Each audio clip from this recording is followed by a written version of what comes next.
When you live alone, the silence is supposed to be peaceful. I moved into that apartment because I wanted silence. I wanted privacy. I wanted nights where nothing existed except me, the dark, and sleep. But silence is not comforting when something is watching you. And I learned that the hard way. I moved into my new apartment early in the summer. Second floor, corner unit, surrounded by trees.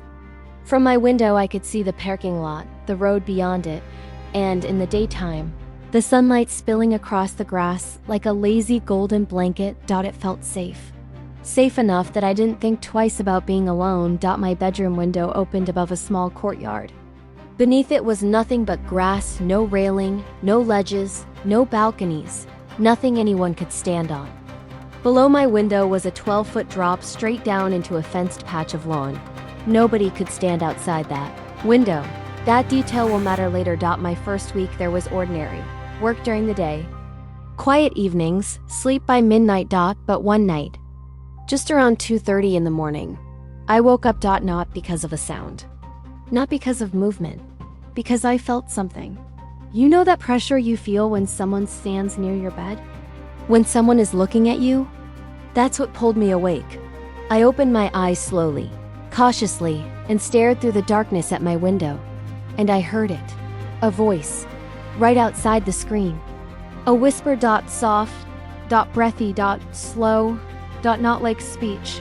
Like breathing shaped into sound. Not a word. But an attempt at one. I froze. At first, I thought I was dreaming. Or imagining something. But then, it repeated. Only clearer. Low. Dry. Scraping through the night. It sounded like my name. Michael. I didn't move. I stayed still in bed. Blanket pulled near my chin. Eyes locked on the window's dark outline. No movement. No silhouette. Nothing. I told myself it was sleep hallucination.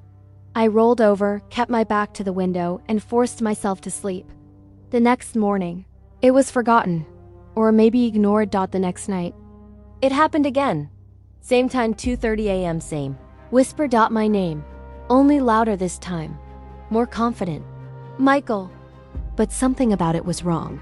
Not the sound, not the tone, the direction. Sound from outside the second floor. Windows should be diffused, soft. Stretched by distance and openness. But this was close. As if smiling right next to the glass. This time, instead of freezing, I got up. Slowly.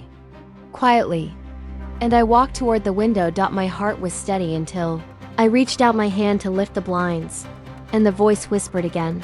Not my name this time. A word. Inside. Whispered like a suggestion. Or a request. I jerked the blinds up. And there was nothing. No. Movement below. No footprints in the soil. No. Rustling bushes. Just stillness. And the faint glow of yard lamps. I lived alone. Nobody had a key. Nobody knew this place yet. I shut the blinds and stayed awake until dawn. When something repeats 3 times, you stop telling yourself it's imagination. Night 3 felt colder. I fell asleep earlier than usual. Maybe around 11. I remember a dream, something about running through tall weeds. When I woke again, I knew what time it was before. Looking 2:29 a.m., I stared at the ceiling and waited. This time, I wasn't frozen. I wasn't questioning. I wasn't confused.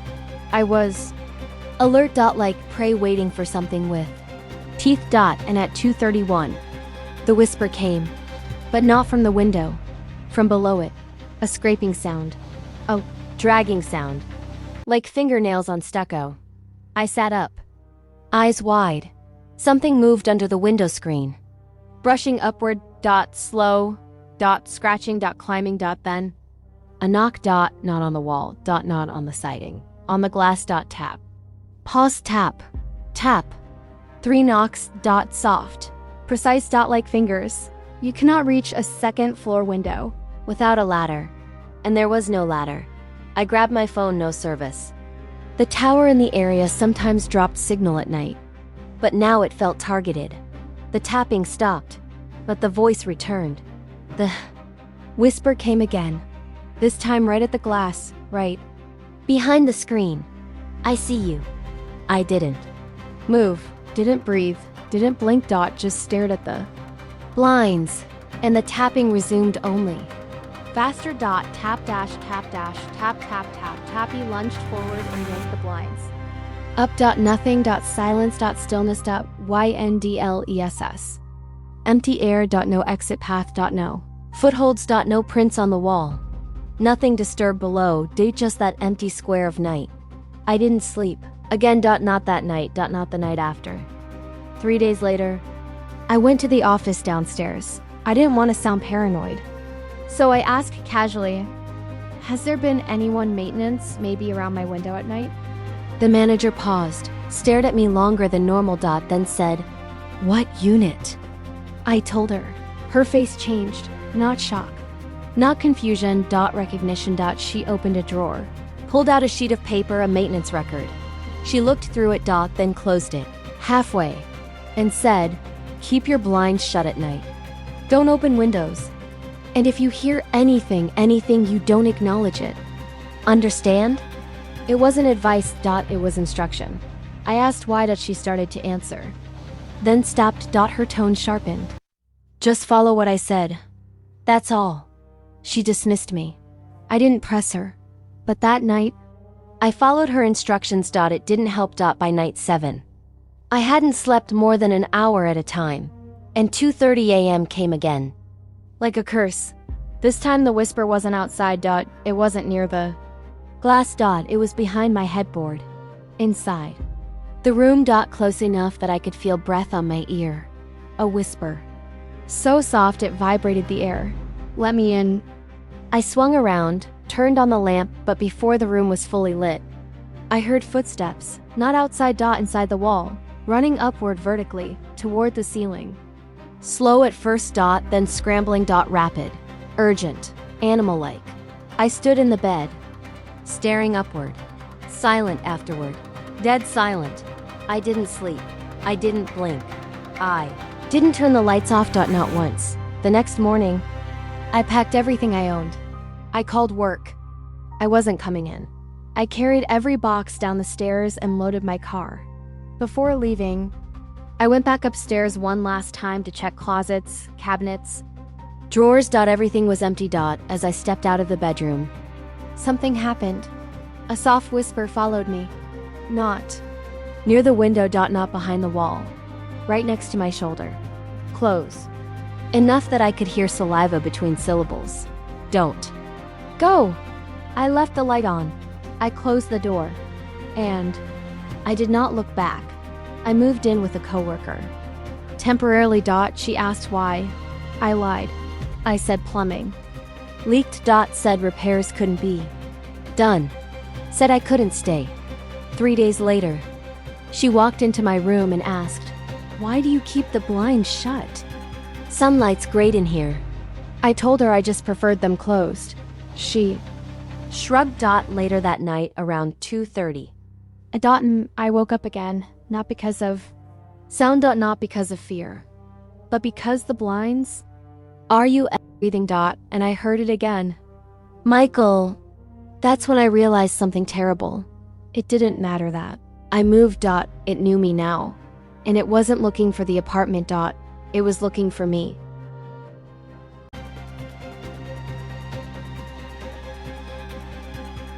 I used to think that fear only lived in moments when something physically threatened you.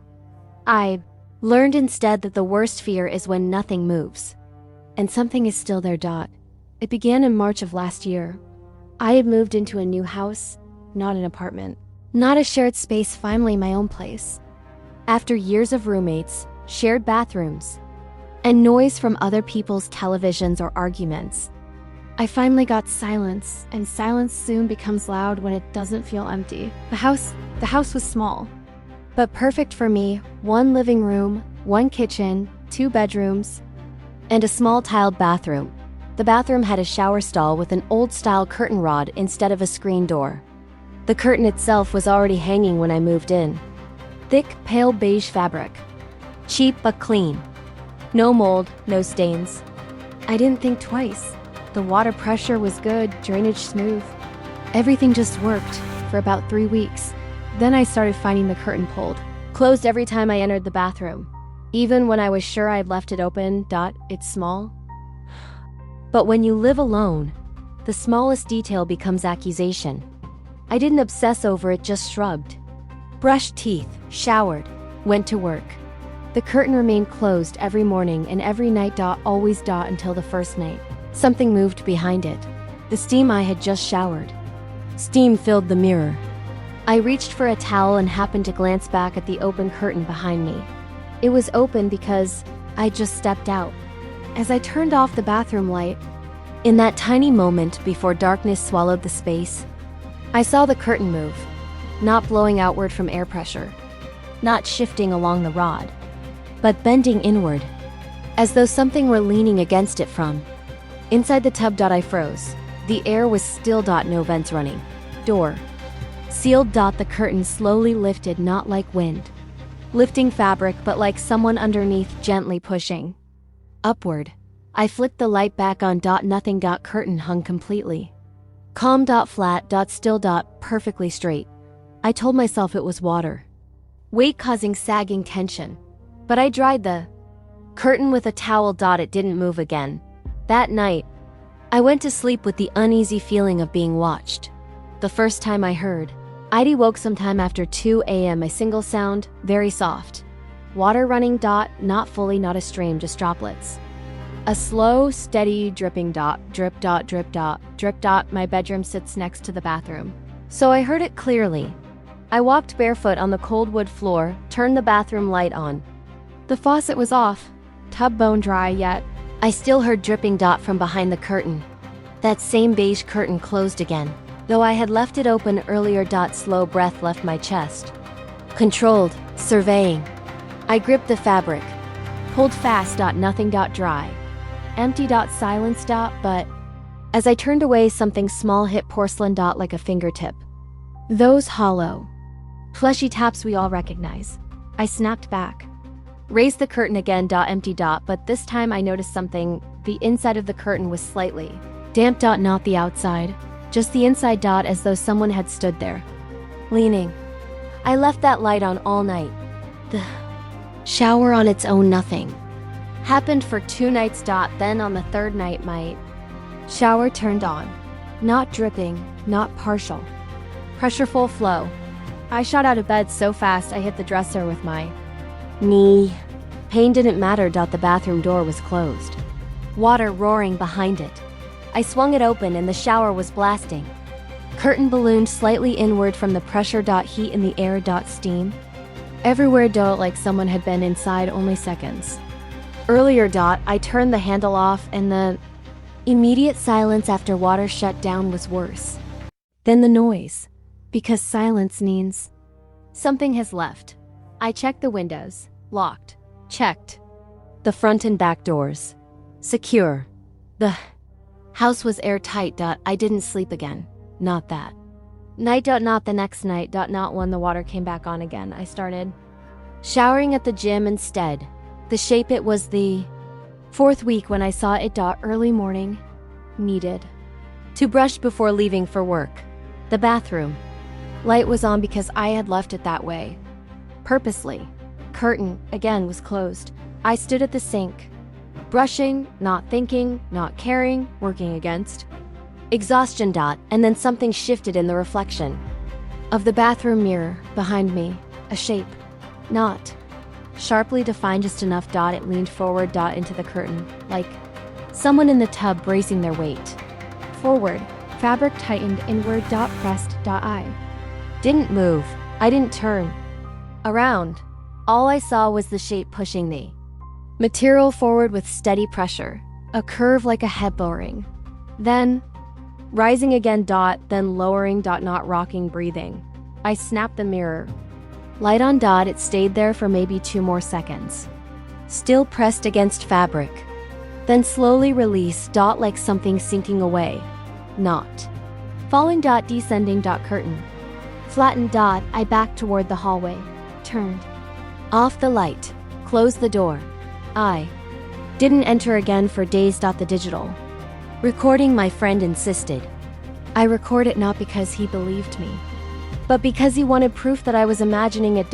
So one Saturday night, I set my phone on the counter facing the tub, recording. Bathroom. Door open. Hallway light on. Nothing tampered. Around 3 a.m. I woke to a thump. Not loud but abrupt. I stayed in bed until sunrise, before checking my phone. Halfway through the recording, nothing happened. Then, exactly 2:47 a.m. Audio captured this. Fabric shifting. Water faintly running, though shower never turned on. And then a voice. Not loud. Not whispered. Not raspy. Clear. Female. Soft. Right next to the device. It said, "I'm still here." Then something touched the phone because the camera jolted sideways. The corner of the shower curtain swung upward as though grabbed from inside. Full frame recorded movement. There was no wind. No animals in the house. Nothing that could have caused that. I deleted the video because seeing it meant acknowledging it, and acknowledging it meant it would stay. The night it entered my bedroom, there was no progression. No build-up. One night, it simply crossed boundaries. I woke to water dripping. In my room. I sat up. Turned the bedside lamp on. My carpet was wet. Leading toward my door. Wet footprints. Bare feet. Small. A child-sized pattern. They led back toward the bathroom. But when I followed them, they stopped halfway down the hall. Stopped abruptly. As if lifted. I looked into the bathroom. Door open.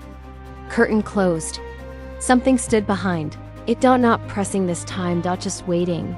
You know when you sense someone standing where light bends slightly? That was it. A wrongness in shape. I backed away. Grabbed my keys, left the house barefoot. I didn't return until afternoon sunlight flooded every inch of the interior. Curtain was open when I came back. That terrified me more, because that meant it wasn't waiting. It had moved. To where I no longer knew. The final night, I decided to stay one last night, pack things at dawn, finalize everything before leaving. I slept with every light on. Phone recording. Again. Eyes half open. Then loud. Water. Not shower water. Bath. Filling level. Steady flow. The curtain shifted slowly, like someone dragging their hand across from inside. I walked toward it. Not brave, just depleted. And before I even reached the doorway, I heard breathing. Slow, relaxed, steady. Right behind the fabric. I said out loud, "Who are you?" And she answered, "You used to know me."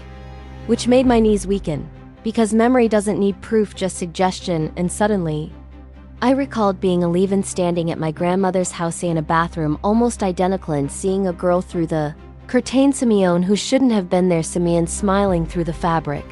But before I could unravel memory from hallucination, the curtain lifted. Someone was standing behind it. Wet hair hanging down. Head tilted slightly. Face pale. Eyes not angry, not into, just waiting. I didn't scream. Didn't run. I turned away. Walked out. Locked the door behind me. Didn't shower there again. Didn't sleep in that room again. Didn't return when the landlord asked why I was leaving so suddenly. What I know now, some things don't enter places. They live there. Some things don't haunt locations. They haunt familiarity.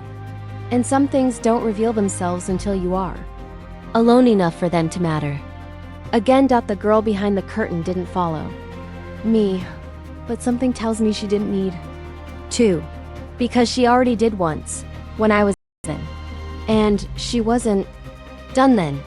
She just waited until I lived alone again.